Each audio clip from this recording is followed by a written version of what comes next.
हरे कृष्णा।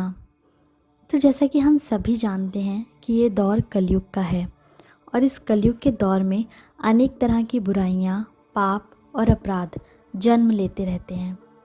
तो हम खुद को इन पापों से, बुराइयों से, अपराधों से कैसे दूर रखें? इसका एकमात्र रास्ता हमारे शास्त्रों में बताया गया है और वो है भगवान की भक्ति या भगवान की प्राप्ति। तो आज की इस वीडियो में हम आपको यही बताएंगे कि हम भगवान की भक्ति करके उन्हें कैसे प्राप्त कर सकते हैं। तो वीडियो को अंत तक ज़रूर देखिएगा और वीडियो पसंद आए तो इसे लाइक एंड शेयर भी करिएगा। जैसा कि रामायण में उल्लेखनीय है, कलयुग केवल नाम आधारा, सुमिर सुमिर नर उतरहि पारा। इसका भावार्थ है कि कलयुग में केवल भगवान के नाम का ही आधार है।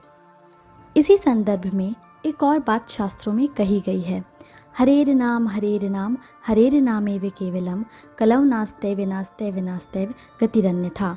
अर्थात एकमात्र हरि का नाम ही कलयुग में भगवान प्राप्ति का उपाय है।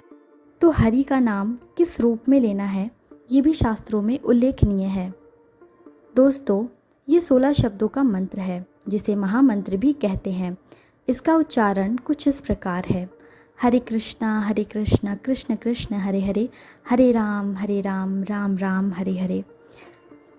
इस मंत्र का प्रचार चैतन्य महाप्रभु ने किया था, जो स्वयं कृष्ण का ही रूप थे और 500 वर्षों पूर्व धरती पर भगवान के भक्त के रूप में आए थे और स्वयं लोगों को भगवान की आराधना करके बताया कि कलयुग में किस प्रकार भगवान को प्राप्त किया जाए। चैतन्य महाप्रभु ने कलयुग में इस मंत्र का जप एकमात्र उपाय बताया है। यह एक ऐसा मंत्र है जिसमें सभी मंत्रों का समावेश है।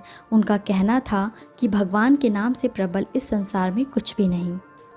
इसलिए कहा जाता है कि कलयुग में भगवान को पाना आसान है, क्योंकि सतयुग में ध्यान के द्वारा ईश्वर को प्राप्त किया जाता था, त्रेता युग में यज्ञ के द्वारा और द्वापर युग में विग्रह पूजा के द्वारा। ये तीनों ही मार्ग अत्यंत कठिन हैं और कलयुग के लोगों के लिए इतनी कठोर तपस्या समय और एकाग्रता के अभाव के कारण संभव ही नहीं। हर मत और संप्रदाय में केवल भगवान के नाम को ही सर्वोच्च कहा गया है। नाम जप में किसी समय, स्थान, परिस्थिति, अवस्था और विधि विधान की कोई बाधा नहीं है। किसी भी प्रकार से, किसी भी अवस्था में, कहीं भी, कभी भी नाम जप किया जा सकता है। इसी संदर्भ में श्रीमद् भागवतम में अजामिल नामक ब्राह्मण की एक कथा है, जिसने सतयुग में घोर पाप किया। विवाहित होने पर भी वह वैश्या के पास रहा। उस वैश्या से अजामिल को एक पुत्र भी प्राप्त हुआ, जिसका नाम नारायण रखा गया। मृत्यु के समय उसने अपने पुत्र को पुकारा तो स्वयं नारायण प्रकट हुए। इसी प्रकार द्वापर युग में द्रौपदी ने वस्त्र हरण के समय रोते रोते सभी से सहायता की भिक्षा मांगी, परंतु किसी ने भी उसकी सहायता की चेष्टा नहीं की। तब अंत में उसने भगवान श्री कृष्ण को पुकारा और भगवान श्री कृष्ण चीर के रूप में प्रकट हुए, जिसे खींचते खींचते दुशासन हार मान गया।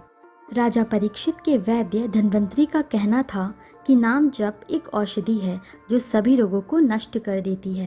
लेकिन नाम जप से पाप तभी नष्ट हो सकते हैं जब किए गए पापों को लेकर मन में प्रायश्चित हो और उन्हें ना दोहराने का संकल्प हो। यदि पूर्ण हृदय से किया जाए तो नाम जप से आप स्वतः ही पवित्र हो जाते हैं। जो भगवान को दिल से याद करता है तो वह निश्चित ही भगवान को प्राप्त करता है। तो यदि हमें भगवान को प्राप्त करना है तो इस कलयुग में भी हमें उनका नाम जपते रहना चाहिए। धर्म से जुड़ी और जानकारियाँ प्राप्त करने के लिए हमारे इस चैनल रिलीजियस टॉक को सब्सक्राइब करें। हरे कृष्णा।